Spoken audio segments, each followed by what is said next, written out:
Según monografías.com, democracia significa poder del pueblo, y desde el punto de vista filosófico es más que poder del pueblo. Es un sistema sociopolítico y económico de hombres libres e iguales, no solo libres e iguales ante la ley, sino en las relaciones sociales en la vida cotidiana. Por lo tanto, desde cualquier punto de vista, la verdadera democracia debería crear un balance del pueblo en todas estas áreas. Pero veamos Guatemala. Después de 1954, cuando la democracia fue asaltada por Estados Unidos en colaboración con sectores radicales y ultraconservadores de derecha, la democracia se fracturó, dejando en el poder al ejército y a los representantes de esos sectores ultraconservadores. De este asalto se generó un desbalance en la naciente democracia que se estaba gestando por entonces, el cual persiste aún en nuestros días. Después del conflicto armado generado sobre todo por la extrema desproporción económica entre la gran mayoría de pobres y una minoría de ricos, sostenida por dictaduras militares, llegó la firma de la paz, la que suponía debiera abrir un espacio para crear la democracia, la cual solo llegó de nombre. Por el contrario, la clase política gobernante y los militares se afianzaron en el poder y el control de partidos políticos. El gobierno se convirtió en una maquinaria de hacer dinero y familias enteras de políticos y miembros del ejército se beneficiaron de las riquezas que producía, heredando así a familiares y amigos los puestos, vínculos e influencias que esa posición les facilitaba. De acuerdo a El Periódico, martes 9 de junio de 2015, solo 32 familias se dividen los principales puestos del gobierno, los cuales les permitirán su elección o reelección en las próximas elecciones. A este tipo de sistema, con el equilibrio a favor de ellos, le llamaron democracia. Para justificarla, abrieron espacios políticos, dejando que la oposición, exguerrilla, se convirtiera en partido, lo cual les permitiría establecer el espejismo legal de la democracia. El objetivo principal siempre fue mantener el control de la sociedad guatemalteca, y el papel principal para afianzarse en el sistema lo jugó la educación a través de los medios de comunicación.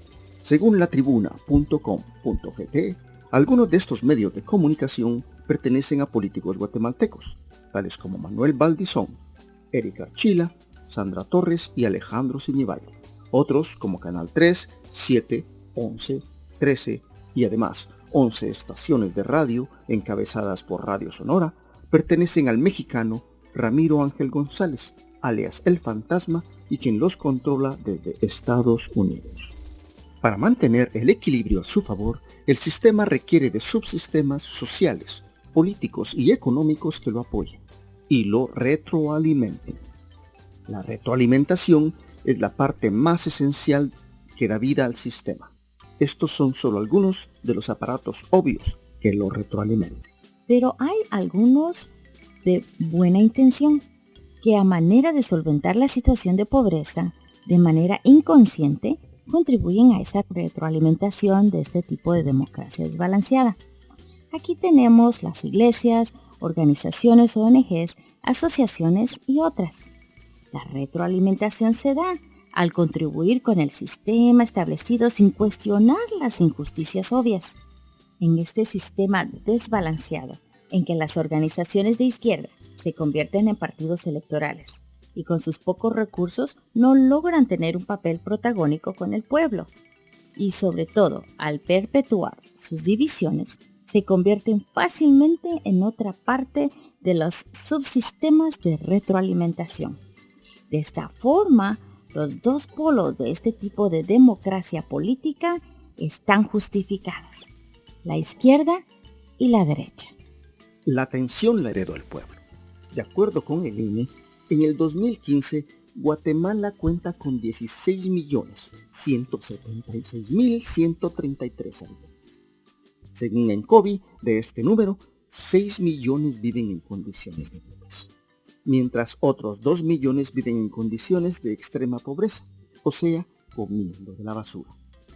Eso significa que 8 millones, o sea, la mitad de la población, viven en condiciones miserables, mientras la otra mitad, según la CEPAL, es considerada no pobre, lo que no quiere decir rica, sino muy cercana a ser pobre.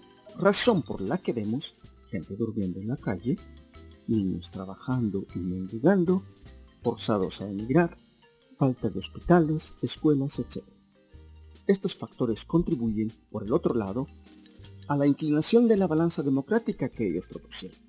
Como si no fuera poco haber convertido el gobierno en una maquinaria de hacer dinero, la avaricia del ejército y la clase política les condujeron al narcotráfico y a una corrupción insaciable, llegando a la lucha por mantener el liderazgo de la corrupción, desenmascarado por la CICIG. ¿Significa esto que existen aires de cambio? Cuando John Biden llegó a Guatemala, pidió que no fuera Roxana Baldetti la que lo recibiera, sino la esposa de Otto Pérez Molina.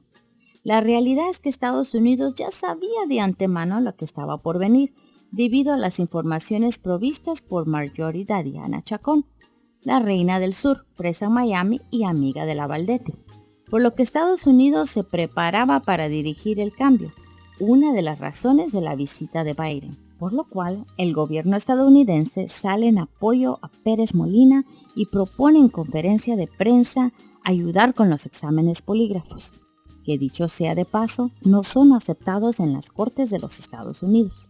Por otro lado, también en prevención de la posible destitución de Pérez Molina, con anticipación asignan a Maldonado Aguirre a la vicepresidencia para garantizar la continuidad de esa democracia. Cuando la CACIF pide la salida de Baldetti, no es porque sean amantes de la justicia, y mucho menos porque les interese el bienestar del pueblo. La verdad es que para ese momento ya era demasiada obvia la participación de Baldetti en la corrupción. La presión de las protestas era muy fuerte y Estados Unidos había puesto su empujón para aislarla. Por eso piden su renuncia. Los objetivos del CACIF eran engañar al pueblo poniéndose de su lado, dividir las opiniones y la participación del pueblo en las manifestaciones, disminuir la intensidad de las protestas y mantener, por supuesto, su democracia. Las mismas razones por las que el embajador de Estados Unidos se presentó en las protestas frente al Congreso, poniéndose a favor del pueblo que exige cambios a la ley electoral y de partidos políticos. Cuando pensaron que tenían bien indoctrinado y acostumbrado al pueblo a este tipo de democracia, este reaccionó y entró en justa contradicción con la corrupción, el narcotráfico y la avaricia de la clase política y el ejército. Y ahora el pueblo exige cambios. De acuerdo a los especialistas en sistemas, cuando un sistema está en peligro, todos los subsistemas de retroalimentación acuden a su auxilio. Es por eso que CACIF se presentó públicamente pidiendo la renuncia de Baldetti.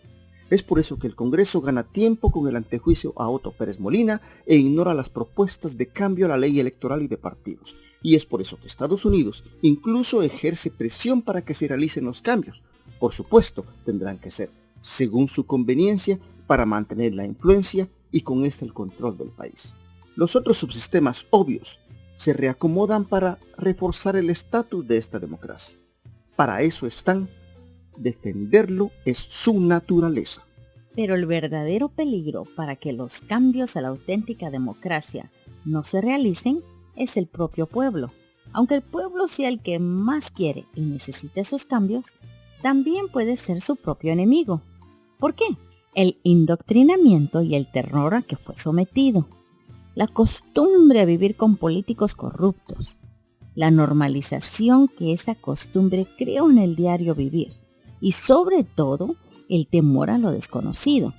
Lo ponen en el riesgo de convertirse en presa fácil del engaño y la manipulación, para lo cual el ejército y la clase política tienen muchísima experiencia. Los cambios por lograr el verdadero balance democrático son posibles. Pero para ello, la única forma de lograrlo es que los guatemaltecos se incorporen a las organizaciones que están luchando por el cambio y que todas las organizaciones progresistas posibles fortalezcan la unidad, que el pueblo reconozca de raíz cuáles son los cambios requeridos para lograr la verdadera democracia, los que tendrán que incluir forzosamente cambios a la Constitución, que identifique a los no interesados en lograr los cambios, entre ellos CACIF, Ejército clase política, Estados Unidos y personas que aparecen en el esquema político para confundir. Que se mantenga unido y firme, integrando a todos los sectores desposeídos, venza los miedos, detecte y reconozca las maniobras en contra de sus intereses, sin dar un paso atrás y con la convicción de que la verdadera democracia es posible. Después de todo, de una verdadera democracia, todos nos beneficiamos. ¿Sabes qué? Se nos olvidaba decir algo. Sí, según el reporte mundial de los ultrarricos, elaborado por la firma WellEx, el país de América Central con mayor cantidad de ultrarricos es Guatemala, que cuenta con 260 millonarios, cuyo capital conjunto suma 30.000 millones de dólares, unos 228.000 millones de quetzales. ¿Será que a ellos es a los que no les conviene una verdadera democracia?